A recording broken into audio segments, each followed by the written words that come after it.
সাথে আয়, আয় আমার সাথে আয় নন্দিনী। ওঠ ওঠ নন্দিনী, এই নন্দিনী।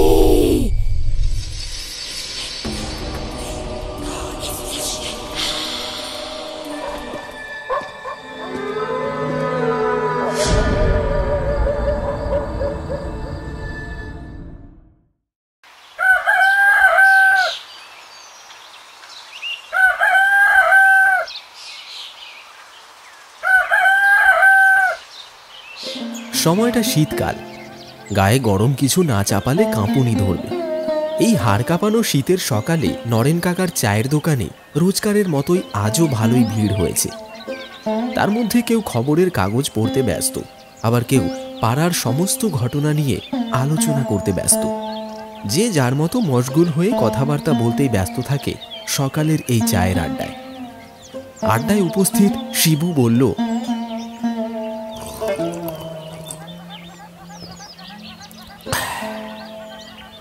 তা কি সব শুনছি গো খুড়ো, পাঁচুর বউ নাকি কাল রাতে হঠাৎ করে মারা গেছে? আরে বাপ, আজ ভোরে ওই বাসতলার কাছ থেকে বউটার লাশ উদ্ধার করেছে। কে যেন বউটারে 2 টুকরা করে কেটে খেয়েছে। এ খুবই ভয়ঙ্কর মৃত্যু, কেউ চোখে দেখতে পারবে না। চা দোকানের নরেন কাকা বললেন, শুনেছি লাশটা এখনো সৎকার করা হয়নি, তো যাবে নাকি গো খুড়ো? চলো না, কি হয়েছিল একবার দেখে আসি। তাহলে তোর চা বেচা কেনার কি হইবে? আজ দোকানে কয়লা ফুরাইয়ে গেছে, আজকে চা বেশিক্ষণ হইবে না, তাই দোকান বন্ধই করে দিতে বাধ্য হবি। চলো না একবার দেখে আসি মরাটারে। যাবি বলছিস? চল তাহলে, ভয় পেলে কিন্তু আমায় কিছু বলবি না। নরেন চায়ের দোকানের ঝাঁপি নামিয়ে দিয়ে শিবু আর পাড়ার কর্তা বিপিন খুড়োর সাথে পাঁচুদের বাড়ির উদ্দেশ্যে রওনা দিল। তারা 3 জন ছাড়াও গ্রামের আরও লোক সেই মরা দেখার জন্য খুবই উৎসুক হয়ে চলেছে তাদের বাড়ির উদ্দেশ্যে। কিভাবে এই মৃত্যু ঘটেছে সবার মনে সেই আতঙ্ক ভরপুর। সকলেই ছুটে ছুটে আসছে মরাটাকে দেখার জন্য। বাড়ির সামনে আসতেই তারা সকলে দেখতে পেল পাঁচু কাঁদো কাঁদো সুরে বলছে,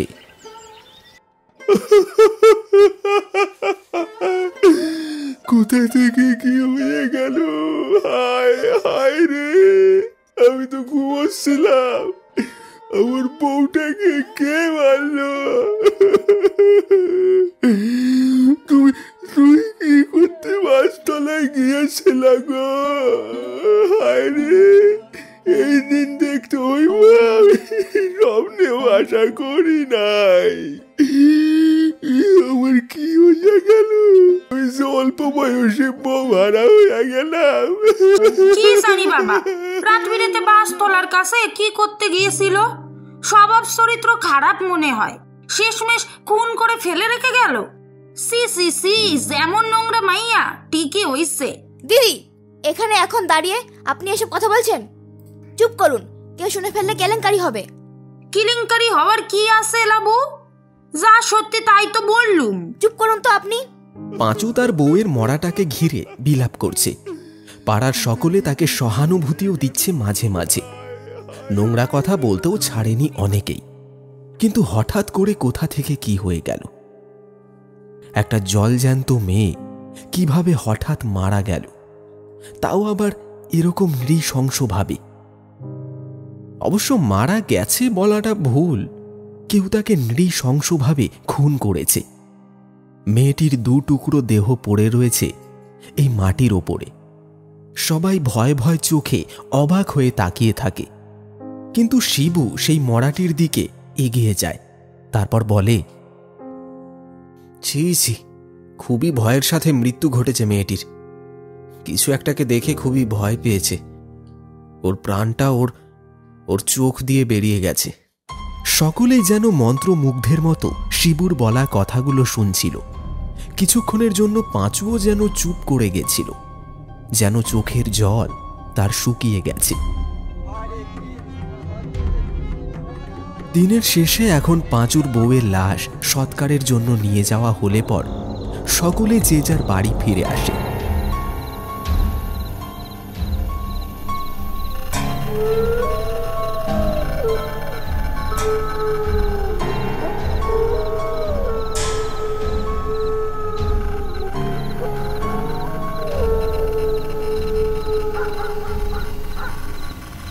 এ বাবা, আজ মনে হয় অনেক দেরি হয়ে গেল। চারিদিক পুরো শুনশান, কেউ বোধহয় কোথাও নেই। রোজই তো বাবা আনতে আসে, আজ এলো না কেন? বাবার কি হাঁটুর ব্যথাটা আবার বাড়লো নাকি?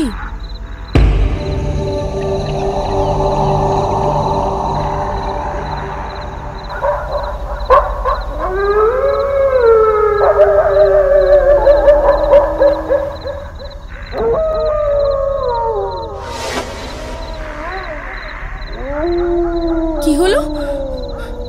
আমার এমন কেন মনে হলো? আমার পিছন পিছন কেউ হাঁটছে। মেয়েটি পিছন ঘুরে তাকালো, কিন্তু কোথাও কাউকে দেখতে পেল না সে।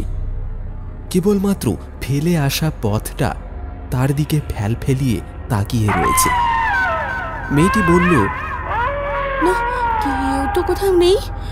মনে হয় এটা আমারই মনের ভুল। নিজের মনের ভুল ভেবে সে আবার হাঁটতে লাগলো। কিছুটা দূর যাওয়ার পর সে কিছু একটা দেখে থমকে দাঁড়িয়ে পড়ল। বৈশাখী, বৈশাখী, এদিকে আয় মা। আমার পায়ে প্রচুর ব্যথা করছে, আমি বসে পড়েছি। বৈশাখী তার বাবার গলাকে কেন্দ্র করে গভীর বাঁশ বনের মধ্যে প্রবেশ করে। বাবা, বাবা, বাবা।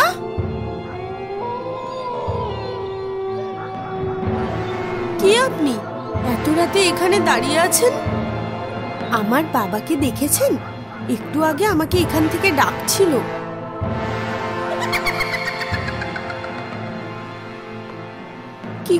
কি হলো? আমার কথার উত্তর দিন।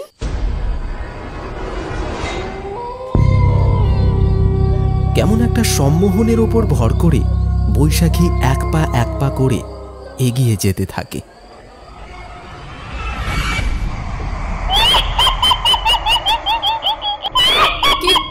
কে তুমি?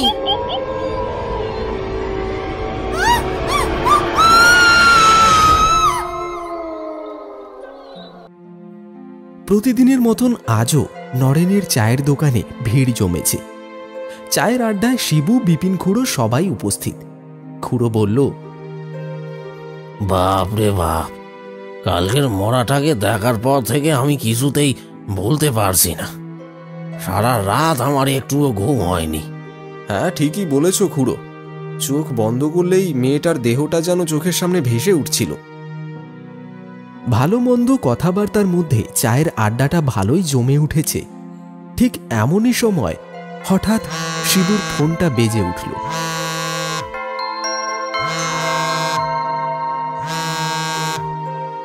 শিবু ফোনটা ধরে বলল, হ্যালো, কি? এটা কি করে সম্ভব? এক্ষুনি আসছি, আমি এক্ষুনি আসছি। কি হইল রে বাপ, এইরকম ভাবে ছটফট করে উঠলি? সর্বনাশ হয়ে গেছে খুড়ো, সর্বনাশ হয়ে গেছে। আমার হাতে বেশি সময় নেই, আমি তোমার সাথে পরে কথা বলবো। এখন আমি আসছি, আমাকে এখন যেতে হবে। শিবু খুড়োর কোনো কথা কানে নিল না। সে হন্তদন্ত হয়ে কিছু একটার উদ্দেশ্যে বেরিয়ে পড়ল ফোন আসা মাত্রই। তার স্বাভাবিক জীবনযাপনে যেন একটা ঝড় নেমে এসেছে। যদিও স্পষ্টভাবে কিছু সে বলেনি, তার চোখ মুখ দেখেই মনে হচ্ছে ভয়ানক কিছু একটা ঘটেছে। ও আমায় নিয়ে চলে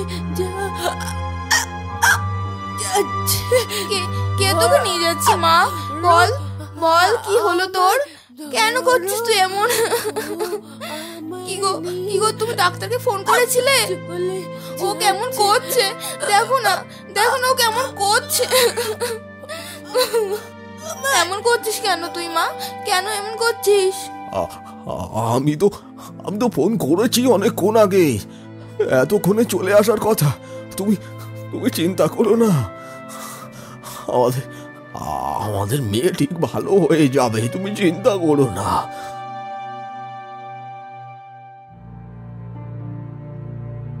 তখন সময় ঠিক দুপুর 3:25। এই শীতকালের দুপুরে নেমে এসেছে এক ভয়ঙ্কর মেঘের রাশিমালা। চারিদিক যেন অন্ধকার করে এসেছে।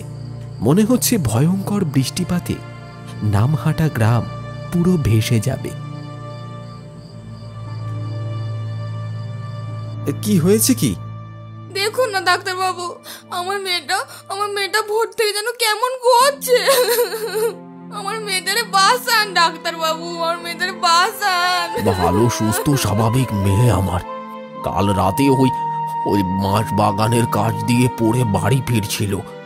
সেই থেকে এই মেয়ে আমার চুপচাপ হয়ে গেছে, একটা কথাও বলেনি, রাতে বেশি খাওয়া দাওয়াও করেনি। কি থেকে যে কি হয়ে গেল আপনি একটু দেখুন ডাক্তারবাবু, আপনি একটু দেখুন। সেটা তো বুঝতেই পারছি, ওর শরীরে তো কোনো রোগ দেখতেই পাচ্ছি না আমি। শিবু মাইতি পেশায় একজন গ্রামীণ ডাক্তার। কারোর কিছু অসুখ বিসুখ হলে তার ওষুধেই মোটামুটি সুস্থ হয়ে ওঠে আশেপাশের গ্রামবাসী। সেই রকমই বৈশাখীর চিকিৎসার জন্য তাকে ডাক দিয়ে আনা হয়েছিল।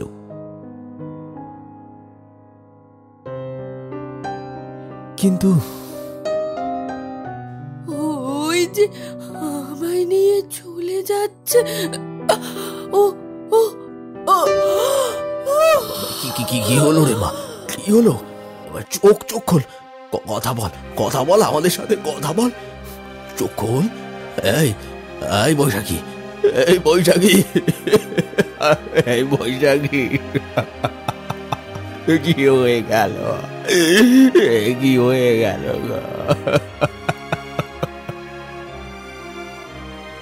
শোকের ছায়া নেমে এলো বৈশাখীর পরিবারে।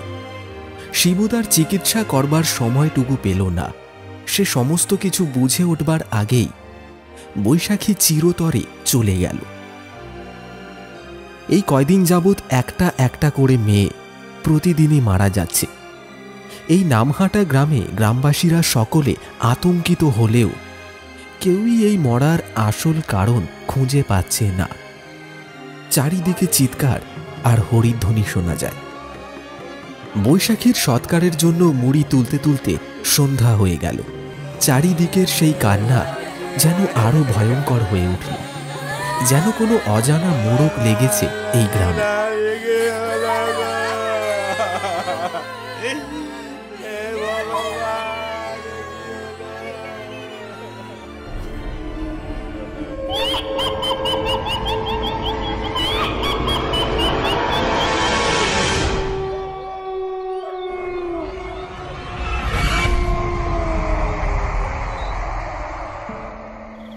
নামহাটা গ্রামে এখন শুধু আতঙ্ক আর আতঙ্ক। গ্রামের বউ মেয়েরা কেউ বাড়ির বাইরে বের হতে পারছে না, সবাই ঘরবন্দি। কোনো এক অশুভ ছায়ার নজর পড়েছে গ্রামবাসীর মেয়েদের ওপর, এই আশঙ্কাই করছে সকল গ্রামবাসীরা। আর তার জন্যেই আজকে সকলে জড়ো হয়েছে একটি আলোচনা সভার জন্য নরেনের চায়ের দোকানে। নরেন বলল, গ্রামে যে ঘটনা ঘটছে টেকা দায় হয়ে যাবে গো খুড়ো, কোনদিন না আবার আমাদেরই মৃত্যু ঘটে। কে জানি কার কু নজর পড়েছে, দিন যত এগোচ্ছে তত যেন বিপদ বেড়েই চলেছে। মেয়েদের মৃত্যুর সংখ্যা তো বেড়েই চলেছে।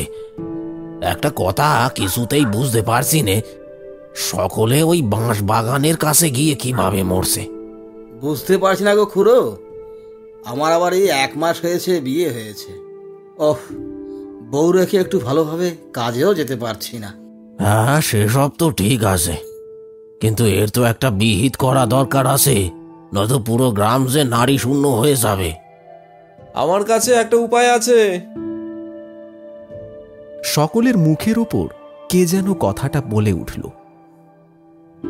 দোকানের উল্টো দিক থেকে মৃতপ্রায় সিগারেটে টান দিতে দিতে এগিয়ে এলো শিবু মাইতি। সকলকে অবাক করে দিয়ে পাশের বেঞ্চিটাতে এসে রাজকীয়ভাবে বসল। তারপর সিগারেটে একটা টান দিয়ে ধোঁয়া ছাড়তে ছাড়তে বলল,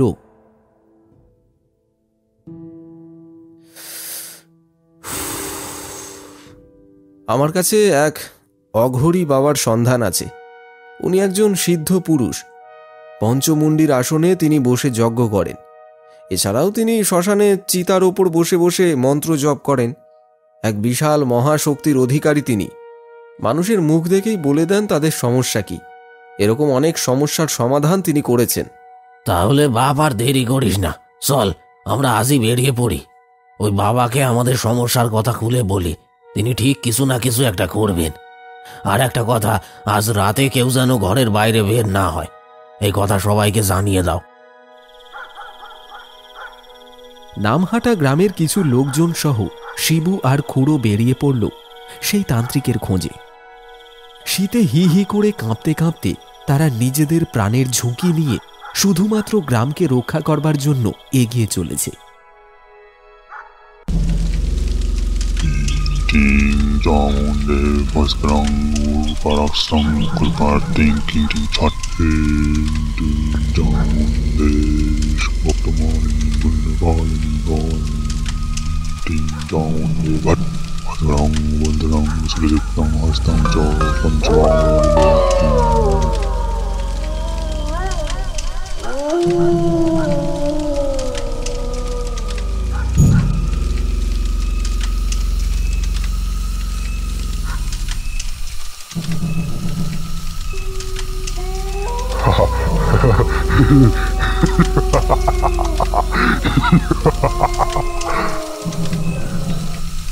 খুড়ো হাত জোর করে বলল,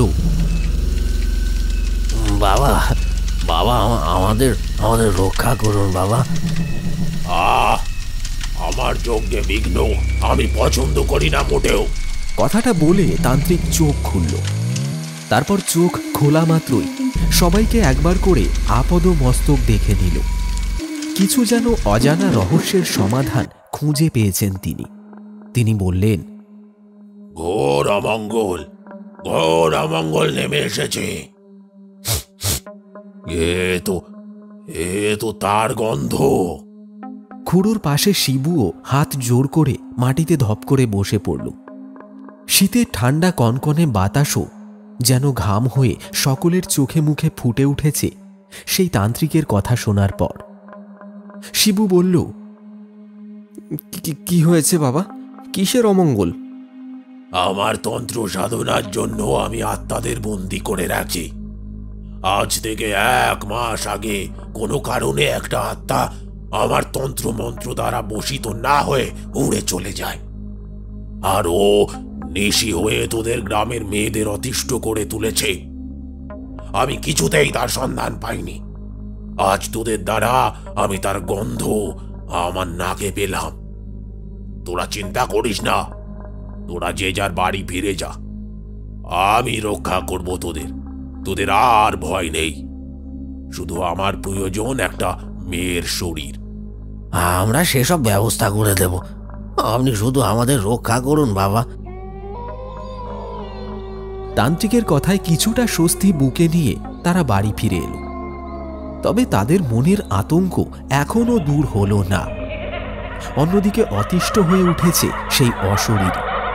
সবাই ঘরবন্দি, সবার ঘরে দরজা জানালা সব বন্ধ, আর সেই অশরীরই তার শিকারের জন্য অতিষ্ঠ হয়ে উঠেছে।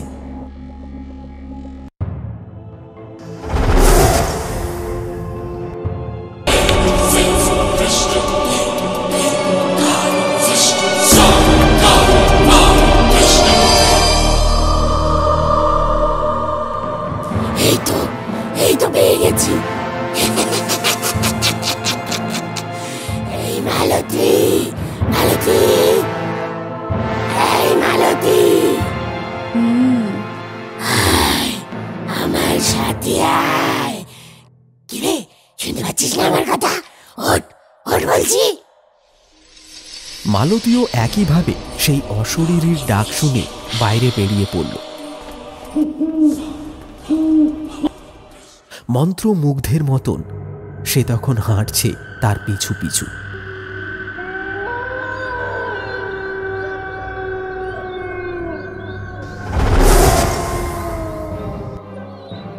হঠাৎ করে সেই অশরীরী চিৎকার করে বলল, তুই এখানে কি করে এলি?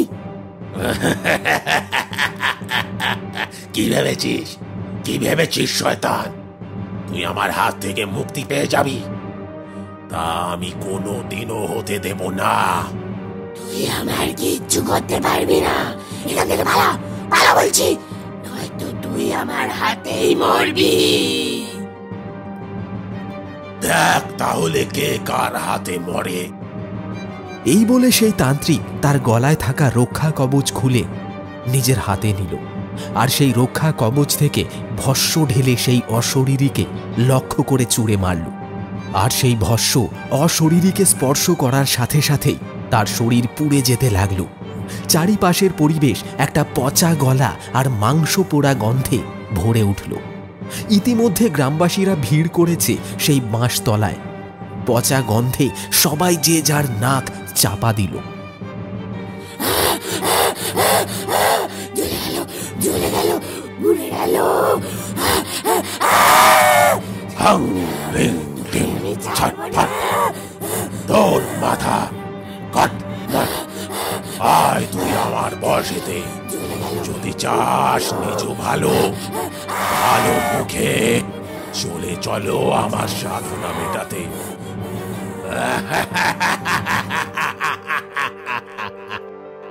তারপর সেই দুষ্টু ছায়ামূর্তি কেমন করে যেন হাওয়ায় মিলিয়ে গেল, আর সেই তান্ত্রিক হন হন করে চলে গেল। আর যাওয়ার আগে বলে গেল, যা যা তোরা, আজ থেকে তোদের সবার মুক্তি, যে যার ঘরে ফিরে যা।